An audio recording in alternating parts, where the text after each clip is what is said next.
Assistant Professor, Shri Vaishnav Institute of Journalism and Mass Communication, on behalf of Shri Vaishnav Vidyapeeth Vishwavidyalaya, Indore, welcome you all to the second panel discussion of National Virtual Conference UDGAM 2021. For this panel, we have with us two eminent professionals from the field of journalism and mass communication. Professor K.G. Suresh Sir, Vice Chancellor, Makhanlal Chaturvedi National University of Communication, Bhopal, and Dr. Pramod Kumar, Professor, IIMC, Delhi. It's our honor, sir, to have you both here as our eminent speakers.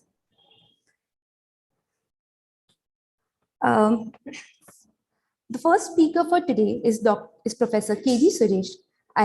It's my honor to introduce you all to sir. Professor K.G. Suresh is a senior journalist, columnist, educationist, and socio-political commentator and communication strategist.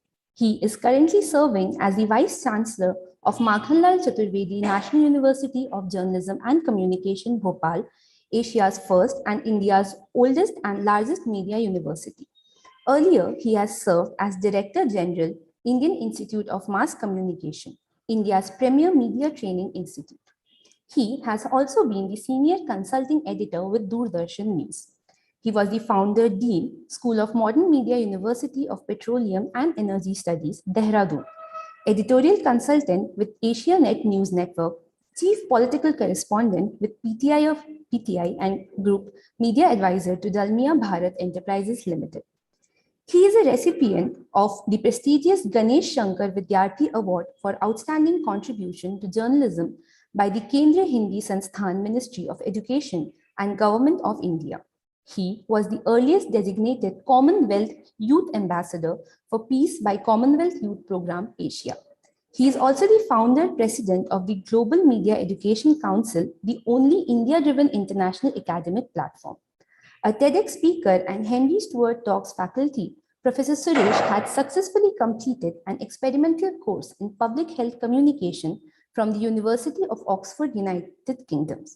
He is a member of the academic councils and boards of studies of several universities. Recognizing his commitment to creating awareness on media literacy, the state government of Madhya Pradesh has nominated him as a member of its COVID advisory committee, along with Nobel laureate Kailash Satyarthi and leading doctors, and headed by the Chief Minister.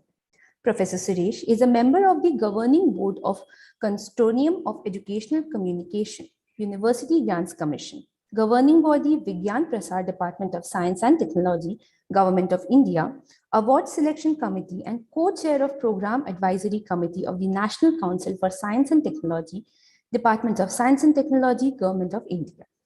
He has also served as Emeritus Professor at the Jagran Lake City University and Apijay Institute of Mass Communication, New Delhi, and Honi Professor with Apijay Sthya. Under his able leadership, the Makhanlal Chaturvedi National University was among the first institutions to roll out 7 new programs under the National Education Policy 2020.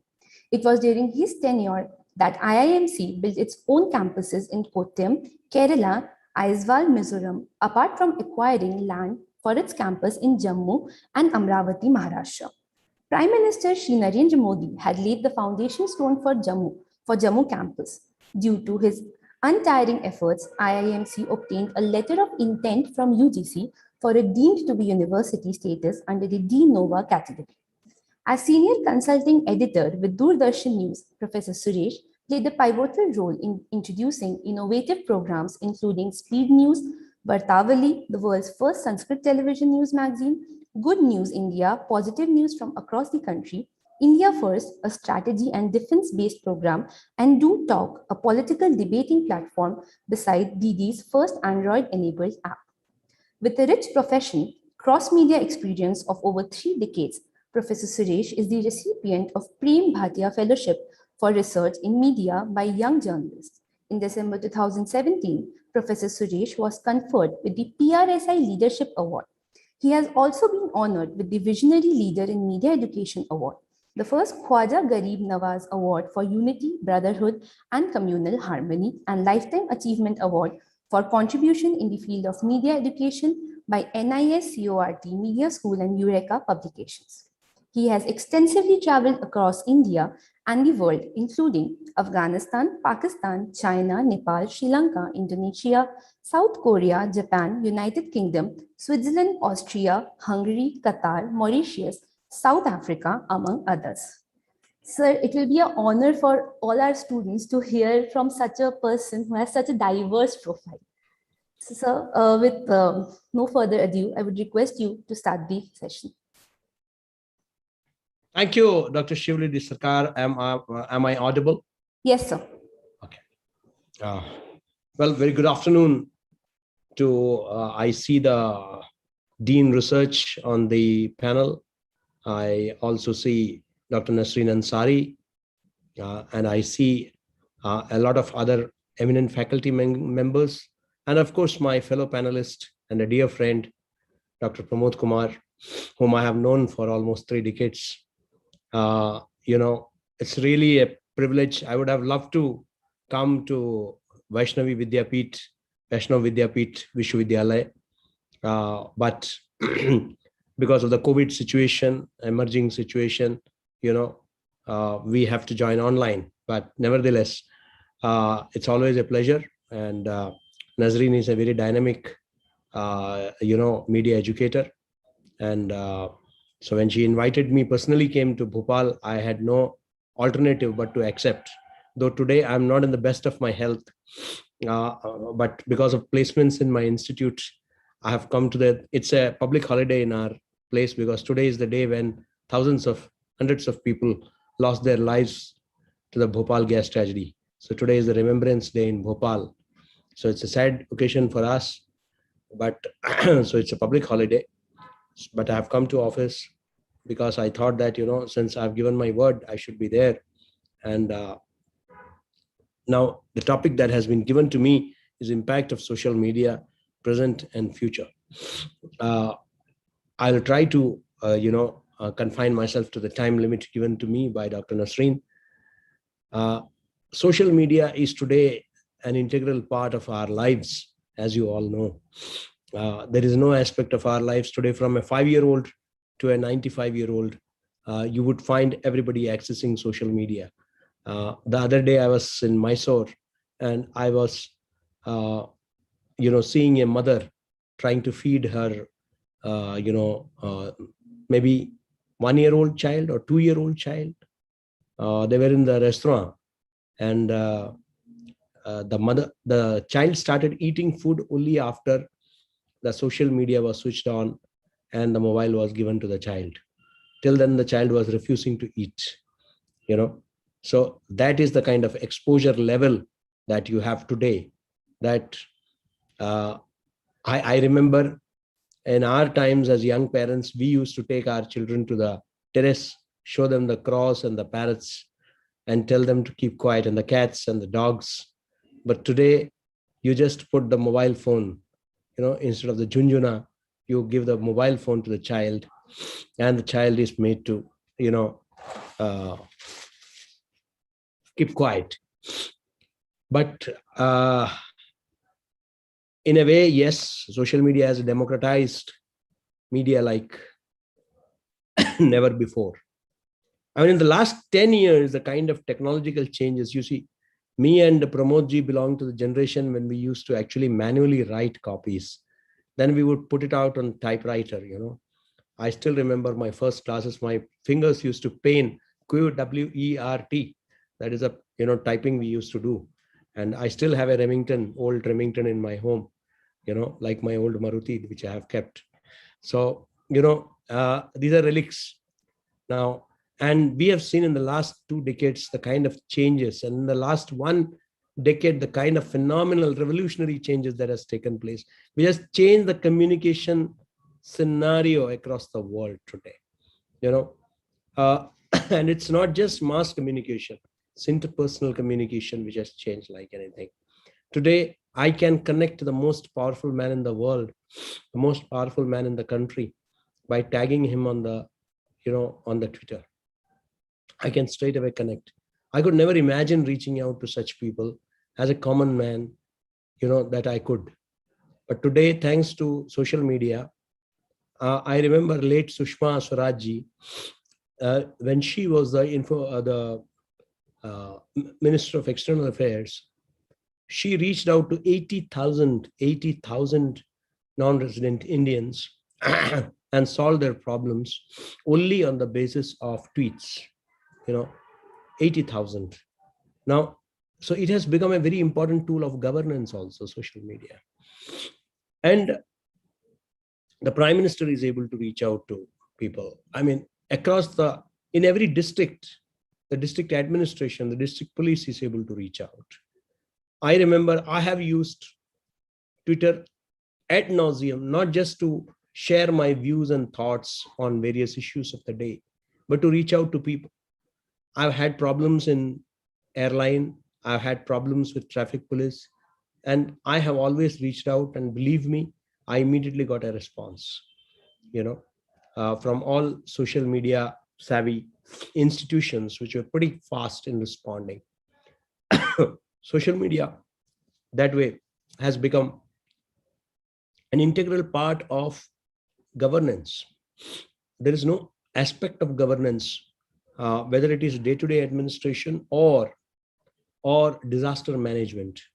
We have seen how during the floods, the cyclones, social media has played a very critical role in reaching out to the people, in conveying very important messages. Social media, in a way, has, despite all the criticism, I would say that it has built bonds within the society like never before. I was able to trace a lot of my old classmates. We were classmates in the 70s and the 80s, early 80s.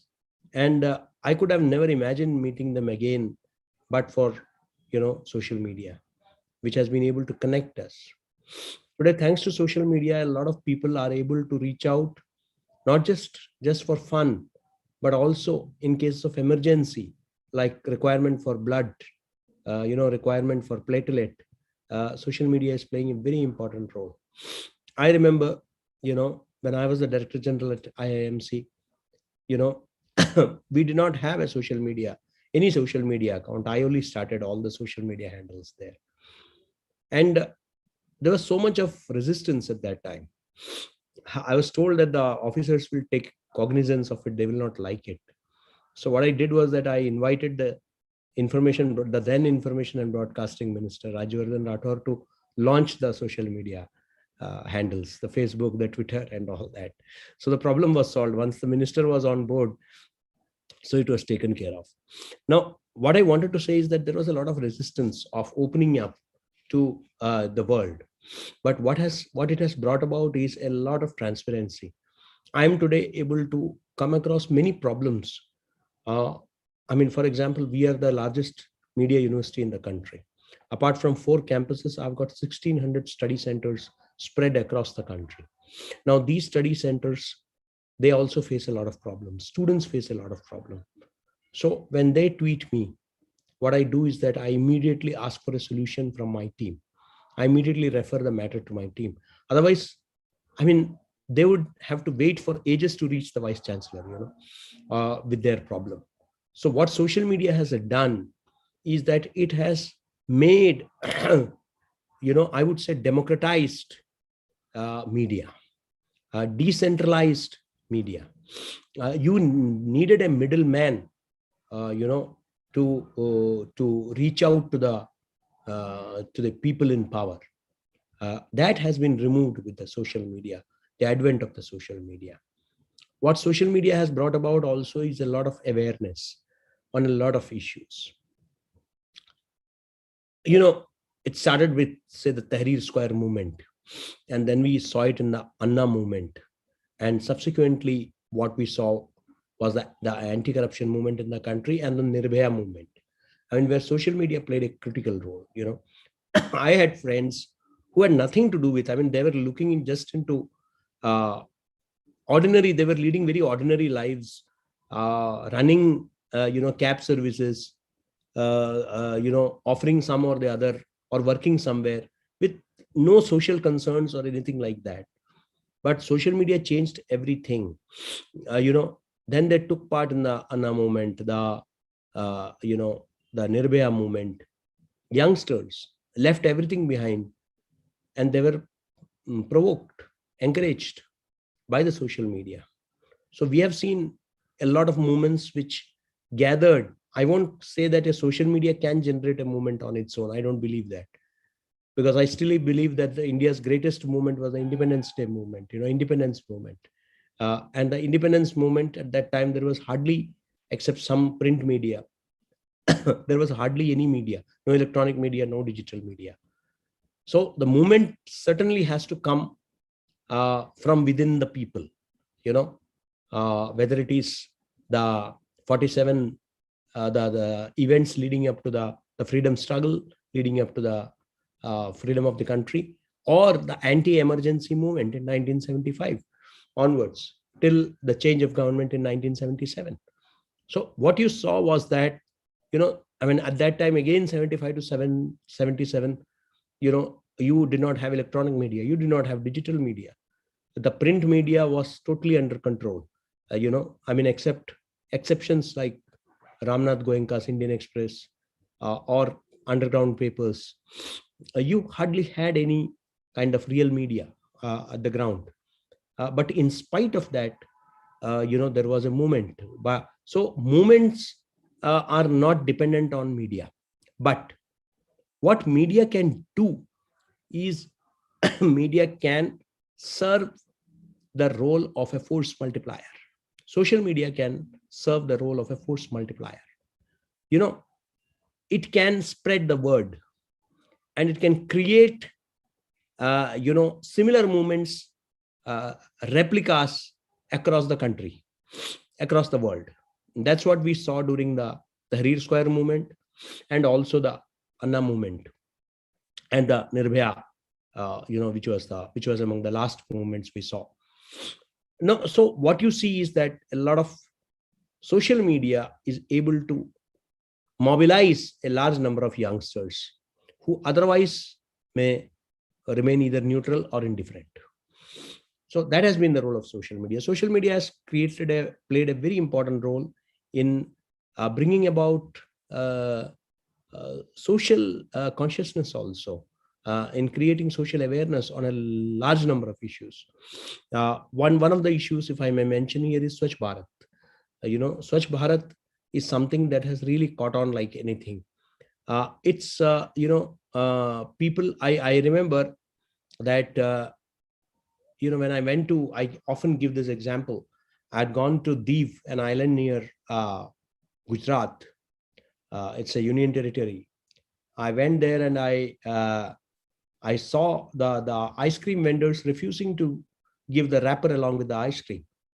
And when I protested, they said that, no, we will not give it to you because you tourists will throw the wrapper here and there. And if you throw it here and there, then tourists would stop coming to my Div, and it would hinder my livelihood. So what the social media has done is it has connected people to the larger concepts, the larger issues. During COVID also, I think that social media played a very important role. I'll come to the negative flip side also. Let me first talk about the positives. So social media has played a very important role in, taking a lot of information to the people at large. Please remember, the biggest advantage of social media is that even the illiterate and the semi-literate can access them. With the growth of internet, like particularly after the advent of Geo in the country, has been phenomenal. And following the COVID, the digital education, it has also taken the digital world to the grassroots. There are issues of digital divide and other things which I'll come to subsequently. But what it has done is that even in the villages, you'll find a lot of, and to that extent, we have now banned TikTok and other things. But what TikTok and others did was that even those people who were never, you turned a lot of people into content creators. You see, what social media has done is that we have all along been consumers of media. But what social media has done is that now we have all become content creators. That's the one big change that has happened. It's a consumer's market. It's no more a producer's market. Unlike television, which was there earlier, which was a producer's market. It was a one-way traffic. You called it the idiot box. It was a one-way dissemination of communication. Whereas this what digital media has done is that we have uh, you know we have transformed from the world of dialogue, or from the world of monologue to dialogue, and from engagement to conversations. That's the big change that has happened. Today, we are able to converse with our audiences. We're not just engaging with our audience, we are conversing. That's what even in internationally, reputed global platforms like BBC are focusing, is on how much are you able to converse with your audience. That's the big, thing now. Now, what it has done is that, we had a lot of textual content which was going around. What this social media does is a lot of visual storytelling. It is the visuals that make all the difference. People, as I said, that we have always learned that a picture is worth more than 1,000 words. Now, pictures make a lasting impression. I mean, you look back into history. What are the memories of great events that you have? You remember, I'm sure many of you remember, that one potent symbol of the World War, or I mean the American bombing of Vietnam, the napalm bombing, was this naked girl child running away from American aircraft bombing them. That was something, that's a powerful image. Again, I'm sure you all remember that image of a vulture trying, coming near a very emaciated child in Somalia. In fact, it raised a debate on, who is the vulture in the picture. Is it the photographer who was allowing that, or who was rather facilitating that for his photograph by picturizing that? Shouldn't he have saved that? I'm told that later he committed suicide. Now, these are, I mean, you don't need any more descriptions. If you talk about the famine in Somalia, the hunger deaths in Somalia, the crisis, the refugee crisis in the aftermath of Syria. I mean, you have that baby, small baby washed ashore, because it was in a sinking ship, in a sinking boat, because the Syrian refugees were trying to flee, to any Western country. And you had many Western countries which were refusing them entry, Now, that was they just wanted to run away. The imagination, the latest being, the images of people falling off flying aircraft in Kabul airport, people just climbing onto, running and climbing onto, American warplanes just to escape from the Taliban. These are very powerful images. You don't need to say anything more. You don't need to write pages, reams of newspapers. Just one image is good enough to, create that kind of a.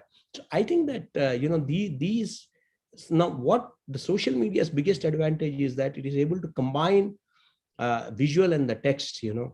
And it you see, please remember that we have a population of 138 crores, and with different dimensions, come from different linguistic, cultural, geographical backgrounds.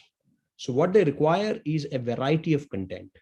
No media house alone can cater to this huge demand.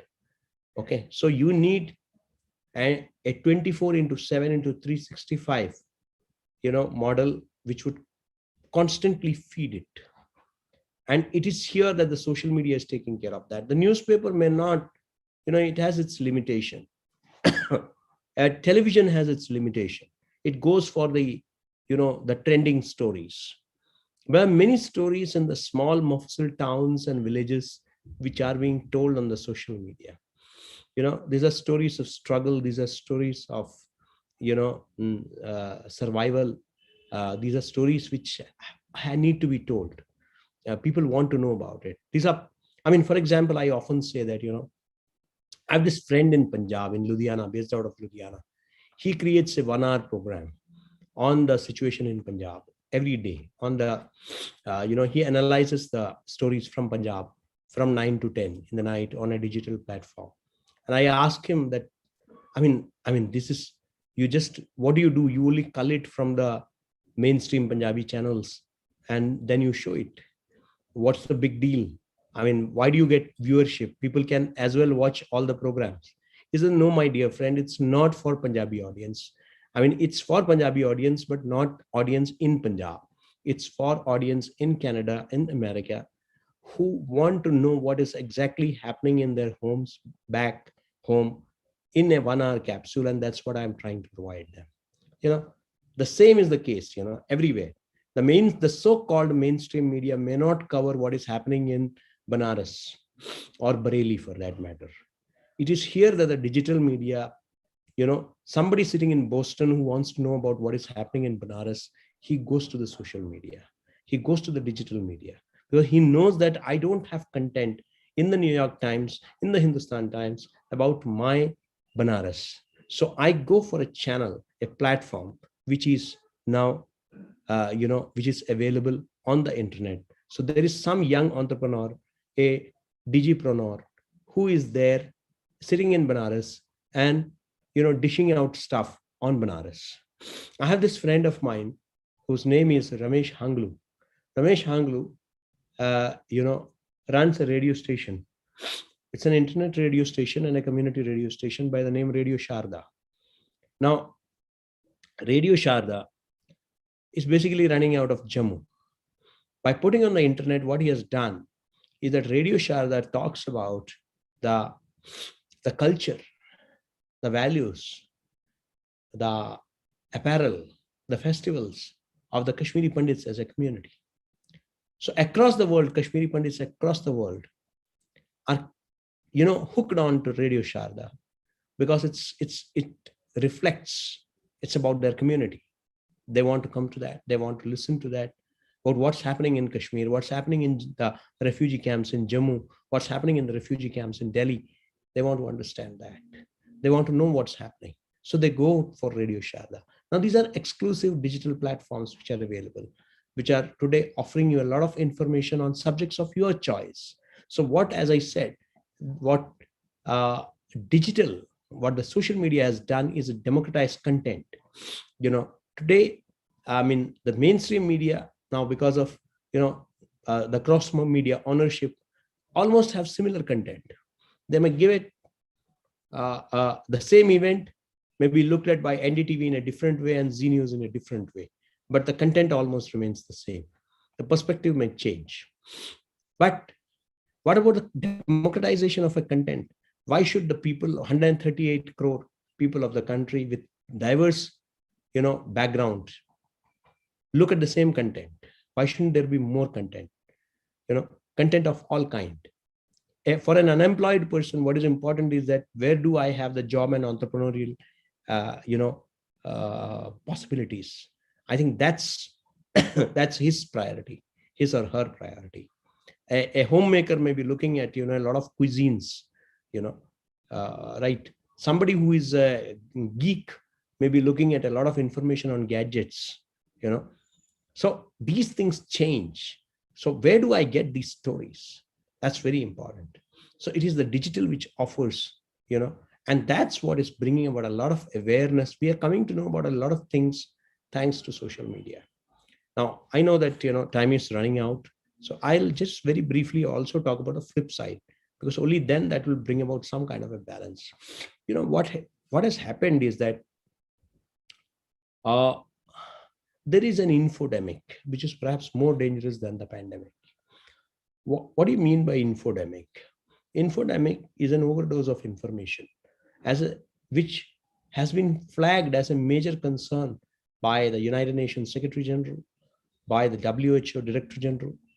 They have all expressed their serious reservations about the impact of infodemic. Now, you and I may be educated and may, because I still see a lot of so-called intellectual, including leading journalists, making blunders on the internet. They get carried away by fake tweets. They get carried away by a lot of fake information. Now, a lot of fake narrative is being peddled. Now, what is happening is that we need to understand that this overdose of information, you have two aspects essentially. One is misinformation and another is disinformation.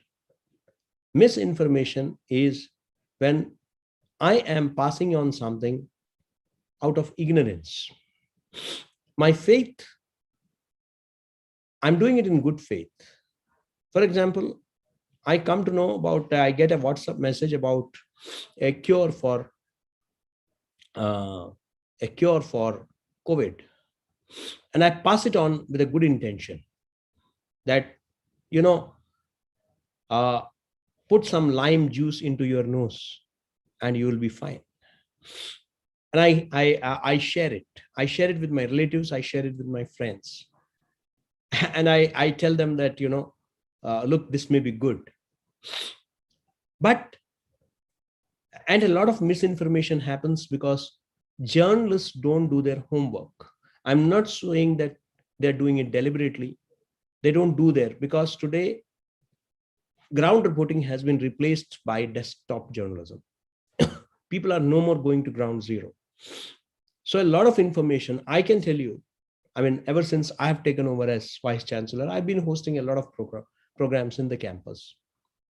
Not a single event is covered by the media in the sense that media doesn't come here. But all my news items are carried by the media in the city. I get good coverage. Now I'm happy. Okay. But the fact is that they're only reporting what I want them to report, right? They're not getting the real story, what's happening. Of course, I try to be honest with the story as much as possible, but still I'm giving them only the angle which I want to publish. So what has happened is that now instead of, so it's more public relation rather than journalism that's happening. Because when I call them up, they say that, "Arey, aap bhej dijiye na, hum chhap denge." Because they don't want to come out of their comfort zones. They don't want to come out and ask questions. So it's easy to ask for the press release. Arey, WhatsApp kar dijiye, photo WhatsApp kar dijiye. One of the reasons is that there's a cost reduction exercise which is happening. So newspapers don't want people to go out and get stories because that involves capital, that involves spending money.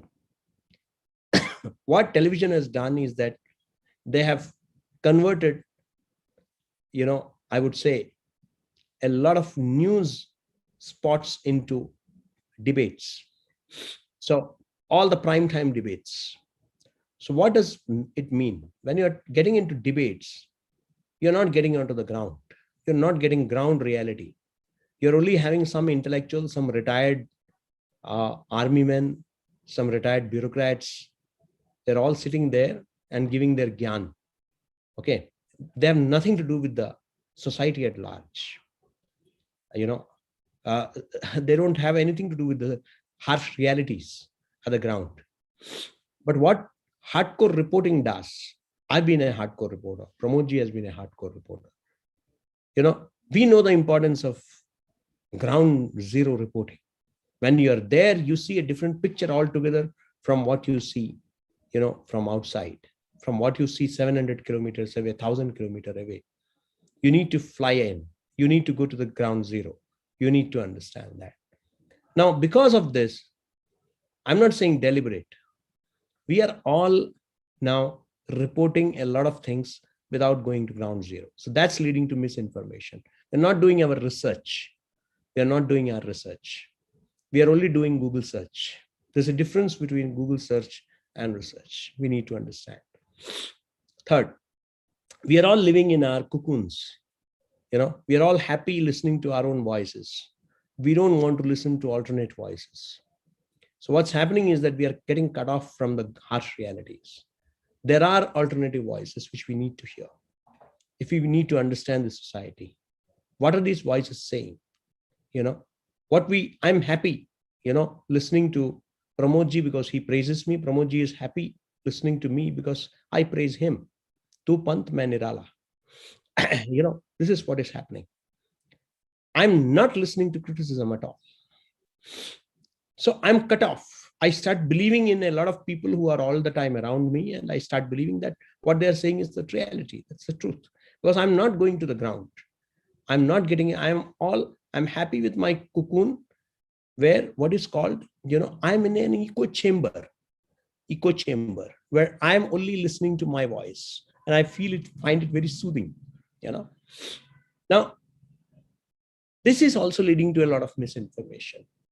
Now let's come to disinformation. Disinformation is a deliberate, conscious attempt to spread false kind of information. For example, after taking vaccination, exactly after 1 year or 2 years, you will die. This was attributed to a Nobel laureate. Now, this is disinformation with a mischief, with the purpose of a mischief. It can be anything. It can be political, it can be ideological, it can be economic. But there is a mischief, there is a motive behind it. It's not done out of ignorance. It's done out of a plan, as part of a conspiracy. You do it, you deliberately plant stories in a society to break its resilience, to impact its morale, the society. You deliberately plant stories. So this is disinformation. Now, infodemic is something where the common man is unable to distinguish between the correct and the incorrect. Okay. So what it does is that, for example, I know that, for majority of the people, seeing is believing. Seeing is believing. Now, so they tend to believe whatever they see. So if it's a video, they will say that okay. If it's a picture, they will say it's okay. Because they are not aware, majority of the people at the grassroots level, because of they are illiterate or semi-literate, they cannot distinguish between a real photograph and a morphed photograph. They cannot distinguish between a distorted audio and a normal audio. They cannot distinguish between a manipulated video and a normal video. Now, because this is happening, it is leading to a lot of violence. It's leading to a lot of hatred in the society. It's leading to a lot of superstition. It's leading to a lot of unscientific things in the society, because anything can be manipulated, but the consumer is unaware of it. The phone has become the aspiration of a common Indian, the symbol of aspiration. So whether it is a domestic help or a rickshawala, they all aspire to have a mobile phone, but are they equipped enough to handle the contents of the phone? They may be able to purchase a phone, but are they competent enough equipped enough to handle the contents? For example, what is being now dished out, the students, the children are victims of a lot of cyber crimes, from cyber bullying to, a lot of crimes are happening today. Pedophilia is happening. The dark net is there. Children are being allured. They are being misguided. Now, this is a big challenge before us, what the digital media, the social media has thrown before us. What is missing is the biggest difference between the so-called mainstream media and the social media is the absence of the editorial process. You see, in the mainstream media, there is a strong filtration process. A strong filtration process which ensures that, a news item, an information which they receive is checked, cross-checked. verified, cross-verified before it is passed on to the consumer. But here in social media, you put it the moment it comes to you. There is no third-party check on that. Even as reporters, I have traveled across the world. But what I would say, I would report and the editorial team goes through it and only then it is put out. But today, in social media, you put out things as they come without even bothering to check, cross-check. Now, this is leading to a lot of defamation, libel, slander. It's leading to a lot of obscenity, vulgarity in the society. Now, these are things that we should be wary of. So what is the solution? I always believe not in just raising problems, but also in solution. And that is the last point I would like to make, because I think I have crossed my limits. In 5 minutes, I'll just try to wind up. The solution is there is a need for a national media literacy mission, which I have been calling for. Like the National Literacy Mission, Rashtriya Saksharta Abhiyan, there should be a Rashtriya Media Saksharta Abhiyan. Media literacy should become part of school curriculum. Every child should know, please remember, reading media, watching media, listening to media is different from understanding media. It's like film appreciation course.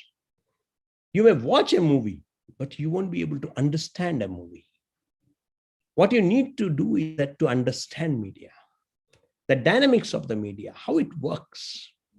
It is important that this is done.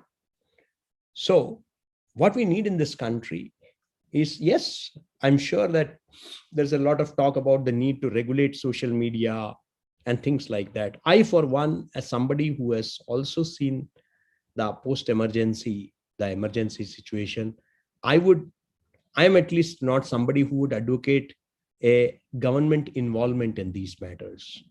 I am all for a wider Media Council of India with wide powers.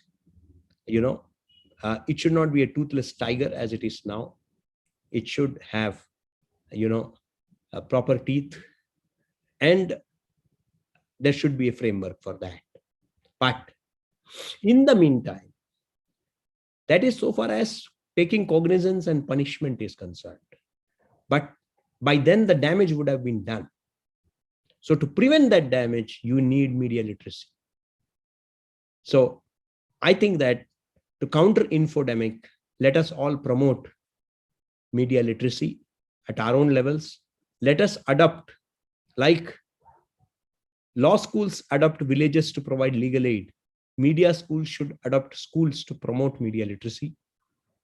And let us make our citizens a little more vigilant, a little more aware, so that they don't fall into the trap of infodemic.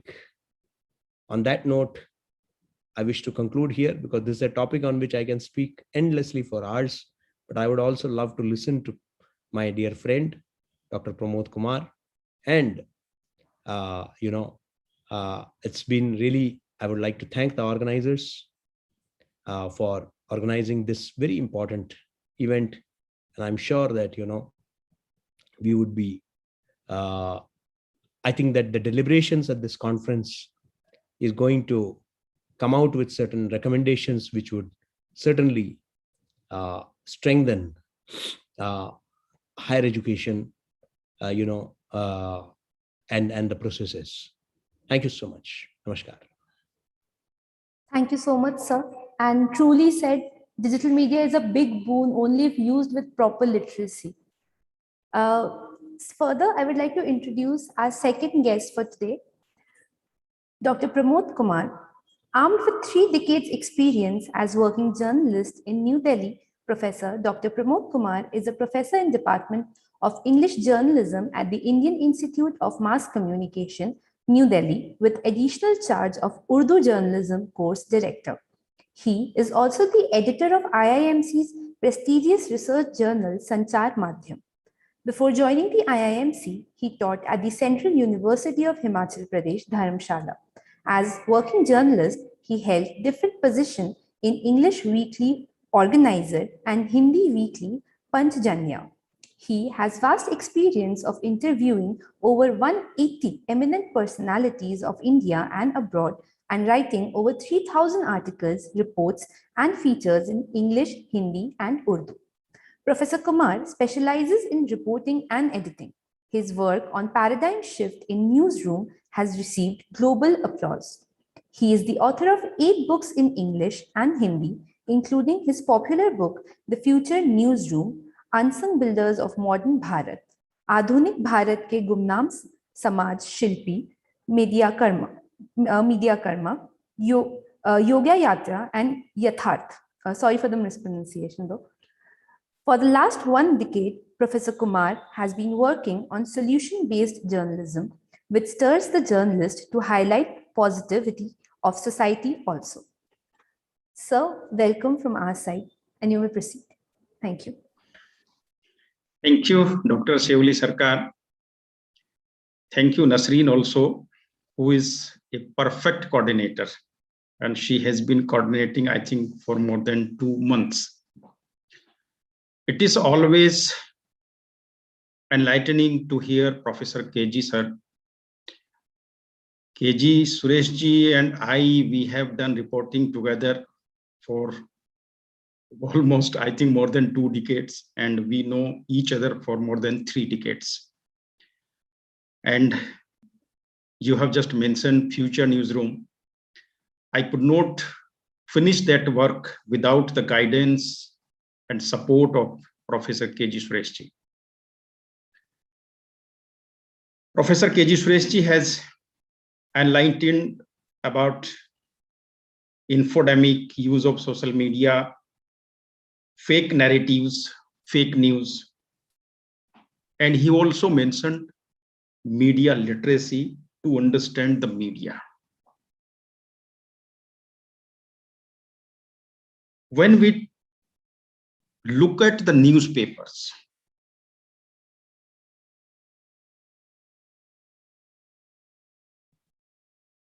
in the morning, we scroll any web portal, we watch any television channel.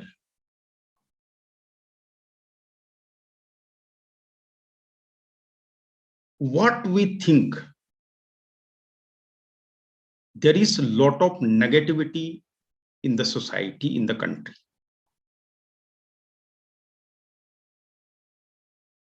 This problem is basically generating a lot of negativity, and readers across the world, a large number of readers across the world have stopped reading newspapers. And this is the major challenge which has basically caused to the media, and this is also a major reason for the media losing credibility. In this discussion, we have Dr. Upender Dharji, Vice Chancellor of Shri Vaishnav Vidyapith Vishwavidyalaya Indore, Dr. Santosh Dharji, convener of this national conference, and a lot of media students and faculty members are there. The topic that has been assigned to me today is media narratives and social responsibility, particularly in the context of solution-based journalism. Professor KG Sureshji has highlighted some problems.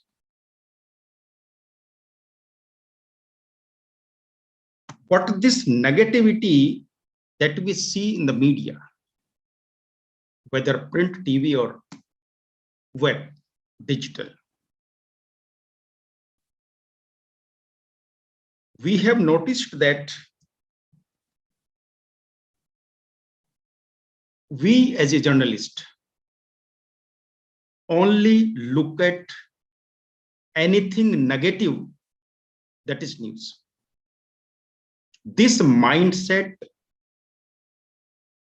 is very much, and we can say this mindset has created a lot of problems. I see in media training institutions, people say that we have a lot of faculty members also, some industry leaders also, they come, they discuss with the students and they say, what normally happens? सवाल खड़े करना media का काम है, जवाब देना सरकार का काम, और सवाल खड़े करके भाग जाना. This is what happening today in the media. I don't say that we should stop looking at anything negative happening in the society. I don't say that. I only say that there are a lot of positive things also which are happening around us. There are a lot of people who are doing good work. Suppose when you read any newspaper, you must have read today's newspapers also. When we look at the news on front page, we feel depressed. If we find any story which motivates us to do anything good or anything positive, or is it is about a person, individual or organization doing any good work in the society, that generates hope. The crime story, political story, scandal, etc., whatever we see in the newspapers, they basically depress us.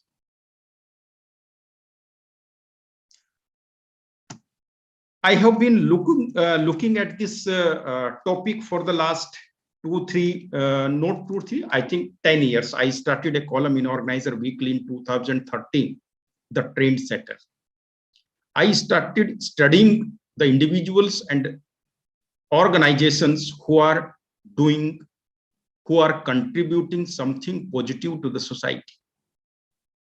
How I basically started thinking about this, I remember an incident on July 16, 2007. The then President of India, Dr. APJ Abdul Kalam, was presenting Ramnath Goenka Awards for Excellence in Journalism in New Delhi. This award is presented by the Indian Express Group. We all know that. During that discussion, Kalam Saab shared an interesting experience that he had in Israel in 1999. I quote him. He was in Tel Aviv in 99. In 99, I was in Tel Aviv. When I reached Tel Aviv, there was big TV news that the Hamas group had inflicted heavy damages in the Lebanon borders and a number of soldiers had been killed. The next day, when I opened the newspapers, I did not find this news on the front page. What was on the first page was about a farmer from Russia who settled in a desert zone for the last 3 years in Israel, who had been given a few cents of land. He has cultivated the best of vegetables and fruits in the desert area with very high yield. The newspapers celebrated the success of a farmer in vegetables and fruit cultivation in desert conditions. Probably the people look for and they deserve such type of news, which I consider is indeed excellence in journalism and has a market. This is what Kalam Saab said. We cannot label Kalam Saab the advocate of any particular ideology. He has been a visionary. He was a visionary who motivated the nation to think out of the box. If we, Kalam Saab basically raised this topic, this solution journalism, everywhere he visited. And in some places, wherever he got the opportunity to interact with media persons, as he used to administer an oath to children or students, he administered an oath to journalists also. While talking to some media persons at Bangalore Press Club in 2011, he said, journalism is the truth expressed in the intangible language for information, inspiration, and the education of the readers. He says, true journalism vitalizes the nation's ethics and values. There is no room for sensationalism in it, even if in the short term it might run. It will be sheer sacrilege. True journalism is courageous, truthful, inspiring. He said, media should celebrate the success of India by highlighting the stories of unsung heroes who could be farmers, teachers, drivers, cooks, or even carpenters. They are all part of Team India. Kalam Sahab always advocated that our national missions, they should be on top of our media agenda. They are not the missions or programs of any particular political party or particular government. They are the programs or missions of the whole nation. But today, when we look at the media, we don't find happening. Some newspapers have started thinking about this. Today, every newspaper has the news about Omicron. You look at the front page of any newspaper. By chance, I have a newspaper that had used the title राष्ट्र संकल्प, अब Omicron को हराना है. This is positive title. It generates hope. In other newspapers, the title creates panic. Is it the job of media to create panic? The job of media is to educate, entertain, and inform. How are we educating people? We are generating negativity, and this negativity, definitely negativity begets negativity. People have stopped reading newspapers. It is a major challenge. I don't find in India any organized study at the academic level that says that this positive journalism or solution journalism is contributing anything or not. But two studies are available in public domain. One has been conducted by BBC and the second has been conducted by the New York Times in 2016 and 2019.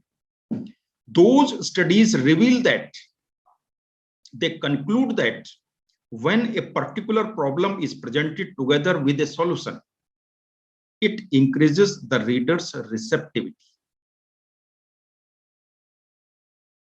It shows that people want to read positive news. I had discussion with, still have discussion with editors of different newspapers.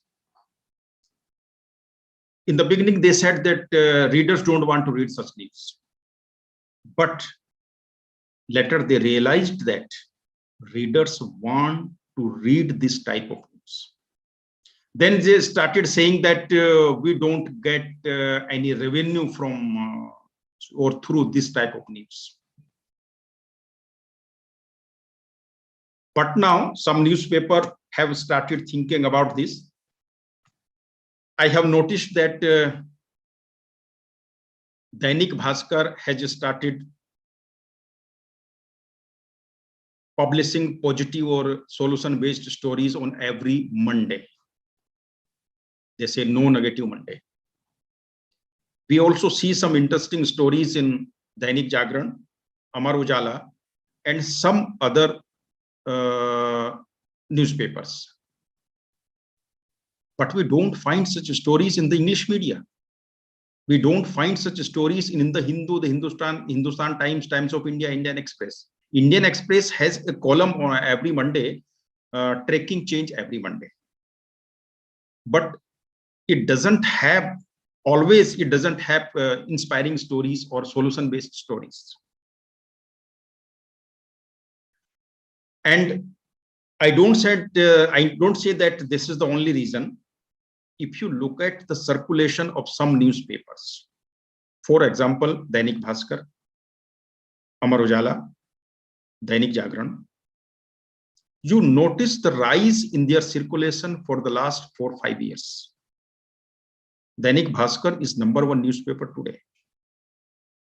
I'm not advocating Dainik Bhaskar here, but the way they have started carrying positive stories or solution-based stories, this has definitely helped them get more response from the readers. In India, we don't find any organized campaign. Professor K.G. Sureshji has been advocating this solution journalism for the last, I think, more than 5 years. I have heard him advocating this solution-based journalism in different conferences. But there are some organizations in the West which have dedicatedly started promoting this solution-based journalism. This approach basically emerged during 1998, and now it has gained momentum. There is UK-based web portal newswire.com. It conducts regular workshops, seminars, and conferences to promote this solution-based journalism approach. BBC has also started a series known as World Hacks, wherein it undertakes projects with solution-focused journalism. The Guardian has also started its own series called The Upside, and it focuses on 5 key areas: climate, healthcare, gender, science, technology, and community leadership. This year, I mean in 2019, we have a very interesting book written by Jody Jackson. You are what you read. Why changing your media diet can change the world. In this book, she has recorded in detail the growing public disengagement from journal news as it affects their mood negatively and fills them with a sense of hopelessness. Discussion is going on around the world about what the media serve to its readers every day. And readers want positive news also, the positive side of the society also. I don't say that media should not highlight, or I don't say media should stop looking at the negativity prevailing in the society or the crimes happening in the society. I don't say. It is the responsibility of media. Who else will raise these issues if media don't look at it? Media has to look at it. Finding faults is the responsibility of media. But who stopped them? Who stopped them to look at the positive side of the society? Look at the people, individuals, or organizations which are contributing to the growth of the society, generating hopes. We don't have much time. I was supposed to close this lecture at 4:15. I think everybody must have noticed or visited a web portal known as Better India. You look at the stories published by Better India, and you look at the stories published by different leading news portals, you will understand the difference. The stories published by Better India generate hope, motivate people to do something or contribute something positive to the society. Now, another I think project has started, or web portal has started, that is News, NEWJ. Now the India Today group has started exclusive channel GNT, Good News Today. It means solution journalism has market. So there are so many people in the society who are doing good. You must have noticed some visuals or photographs in 2015 when drinking water was supplied to Latur through trains. You must have noticed that. After that, the people of Latur, they sat together, irrespective of their political lines. They joined hands together. Congress leaders, BJP leaders, Samajwadi Party leaders, NCP leaders, and some other leaders from some other social organizations also. They sat together. They decided that we will clean the Manjara river that supplies water to Latur city. The government machinery had, I think, proposed around 90 crore rupees budget for cleaning that river. But the people of Latur, they refused to take any amount from the government, and they collected funds around 5 crore and they cleaned the entire river in rupees 5 crore only. Is that a news?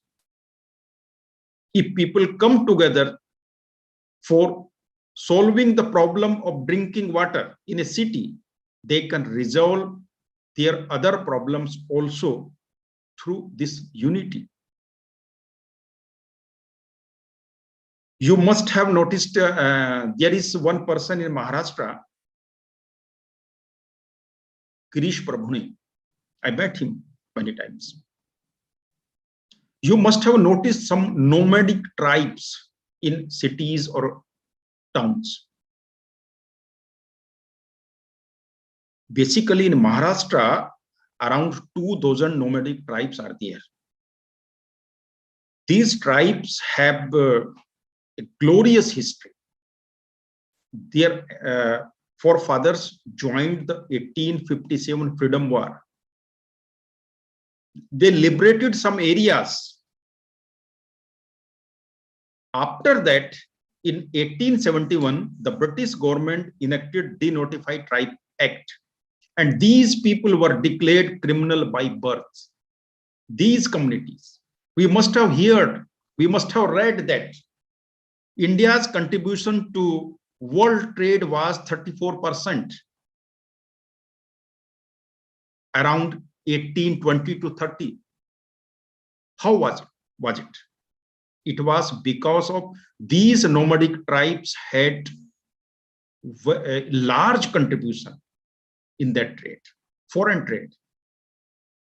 You must have visited Ajanta Ellora caves.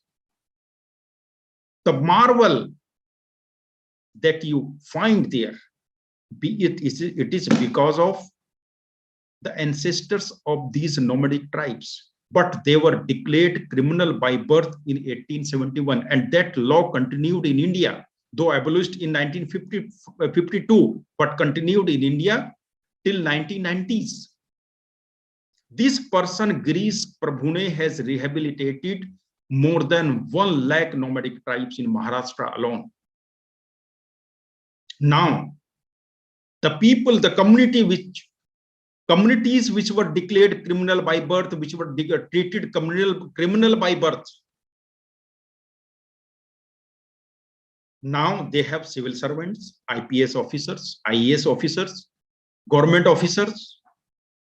And now the people of those communities are rehabilitating, educating their own people. This is the change now. It is because of a person. Is it not a news? I have a lot of examples. I don't have time now at this moment to share all examples. My book, The Unsung Builders of Modern Bharat, has recorded the stories, success stories of such individuals and organizations. What I say, instead of only looking at the negativity in the society, the media should look at the positive side of the society also. This is the narrative that we need to build in the society. I don't say the media should not criticize the government. It should criticize. It is the responsibility of the government to criticize. It is the responsibility of the media to criticize the government agencies. But they should also should not ignore the positive work that is being done in the society, whether by government agency or by individual or organizations. New narratives with social responsibility should be built on this line. Thank you very much for providing me this opportunity. Thank you, Shri Vaishnav Vidyapit Vishwavidyalaya, for, I think it is a wonderful discussion. We can continue for, I think I can speak for 1 or 2 hours on this topic. It is very close to my heart. Thank you, everyone. Thank you. Thank you so much, sir, for your wonderful word. Since we are running short of time, I'll quickly move towards the Q&A session, and we already have 2 questions in line. The first one is asked by Rishabh Namdev. He is a student, second-year student of journalism department of our institute. He asks, has the rise of social media caused problem to TV and radio journalism? Yeji sir is. Well, there are 2 aspects to that. On the one hand, I think that social media has been harnessed. Its potential has been harnessed by the electronic media to promote itself. For example, NDTV, Times Now, they all have hugely popular social media handles. And they are sharing their content on social media in a big way. In fact, they have more followers on YouTube than actual viewers of the television. So that way they have harnessed the potential of the channels, no doubt about it. Second is the hashtag journalism. In fact, I remember when I was an agency journalist, we used to dominate once upon a time. The print used to dominate. But subsequently, we saw that once people came with cameras and mics, they started dominating the scene. I remember we used to have round-the-clock monitoring of television channels to ensure that we don't lose out on any breaking news. And we used to follow up. Even at midnight, I used to get call from my office saying that, this channel is putting out this news. Please file a matcher. I remember filing matchers. Today, every television channel is monitoring the social media. They are monitoring the, people who are on Twitter, hugely popular people. The personalities, the big personalities are being followed on their social media accounts. And what is today called as hashtag journalism, what is trending on social media, that influences the news on the electronic and print media. That if a particular news is trending on social media, then that is taken as the lead in many newspapers and channels. So to a great extent, I think it's a symbiotic relationship. But television channels are also getting a lot of ideas from investigative stories published by newspapers. They also follow up. They also study the newspapers. So I think it's a symbiotic relationship. Both are benefiting from each other. Both are enriching. I don't see a big competition as such, because today a lot of digital content is provided by contemporary television channels. Okay, thank you, sir. The next question is from Shweta Rani. She's a research scholar in Department of Mass Communication, Mizoram Central University. She's saying that social media has a great effect on psychology and behavior of young minds, especially the kids. And nowadays, their textbooks have been replaced by mobile phones or television. So in this case, who is supposed to play the role of positive transformer, parents, teachers, or the communicators? All of us have a role to play. Nobody can abstain from that role. Teachers are no more present in the digital, in the virtual world. You know, their mentoring is not there. It is the parents who are at home. I remember when we do sex education classes, we have been teaching our kids about good touch and bad touch. Similarly, we have to teach our children about, good content and bad content on social media. We need to monitor. There are facilities like child lock, which we need to constantly, particularly children are vulnerable. There have been so many instances of children being blackmailed, their videos being prepared, their privacy being encroached upon, films being made. These are things that we need to, keep in mind. They are becoming victims of the dark net.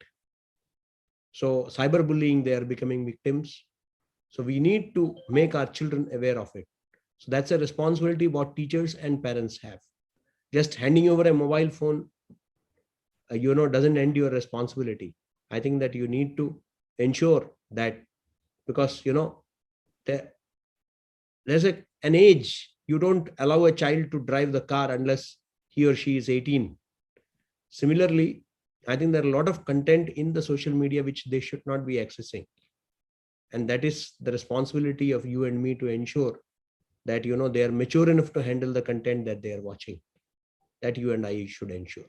To that extent, I do. But these are very difficult things. It's not easy. They are easier said than done. Okay. But what you require is, this is a very critical phase, because their minds are not, mature to process that kind of information. That's it. So next question is from Vaidehi San. She's again a student of journalism in SWV Indore. Her question is that she's concerned that has social media taken over our minds? Like in today's time, we are more concerned about recording the videos when a mishap has happened instead of going and helping the people. She's quoted the example of Tamil Nadu, which was said in the lecture. And she's saying that is this more like, that is obviously morally not correct, but why has this social media done to our minds? Well, I think that this is the, lure of the gadget.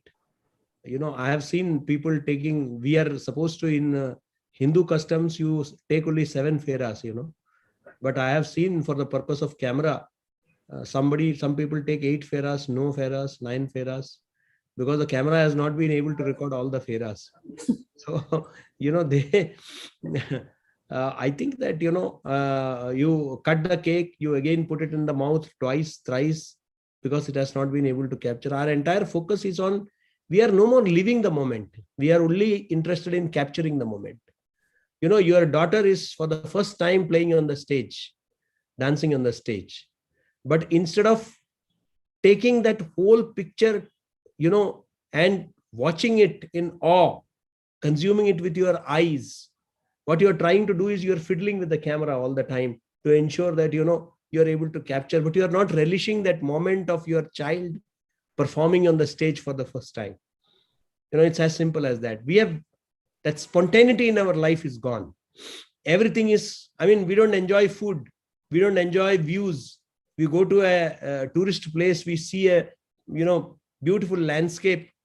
Immediately what we want to is, we want to capture it. We are not just savoring it, in all its majesty, in all its beauty. We are not just savoring it. We are only capturing it. Come on, let's take a few shots. And after that, I see people just rushing out to the next venue, enough. Ho gaya. So it is only for as if we are living for the Facebook. Yeah. So I think that superficiality has come about, which is very unfortunate. It's that human emotions, That's being replaced. So if we are happy, it is the emoji which tells them that, we are happy. We smile only through the emoji. We cry only through the, so if somebody passes away, we don't pick up the phone and call up and say that, I'm sorry that you lost your father. We don't call that, what we do is that we, share a crying emoji and we say, Om Shanti, rest in peace. Finished. Our duty and responsibility is over.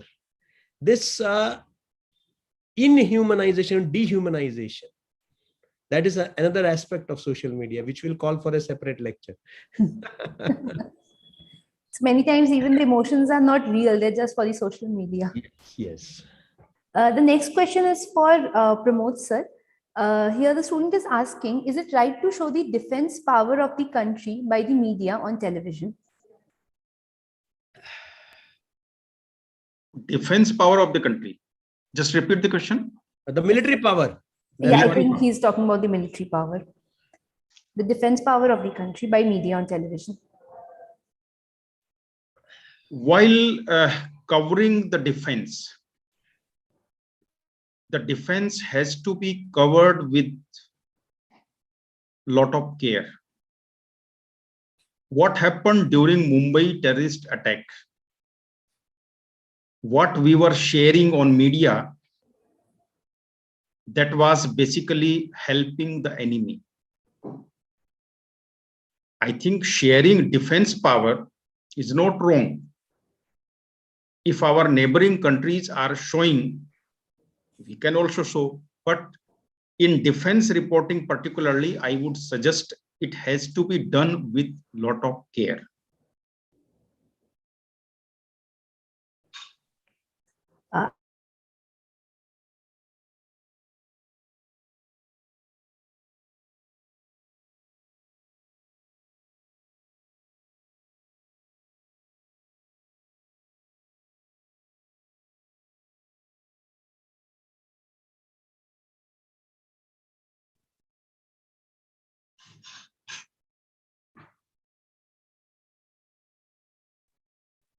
Shivani, do we have any other question? I think perhaps she has lost the connection.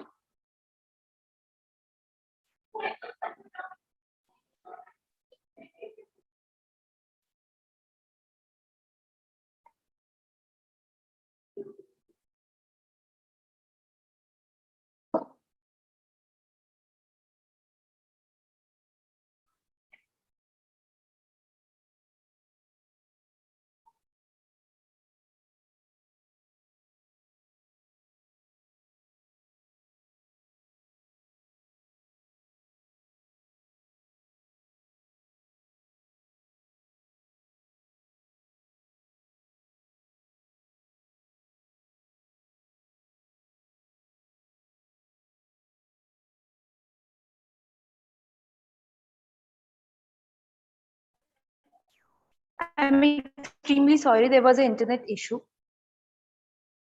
Am I audible now? Yeah, you're audible.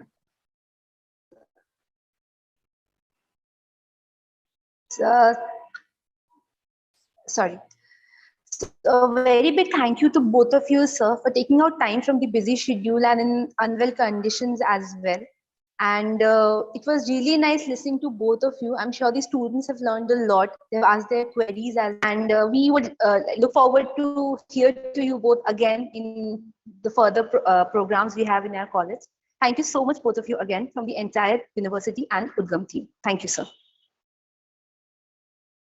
Thank you.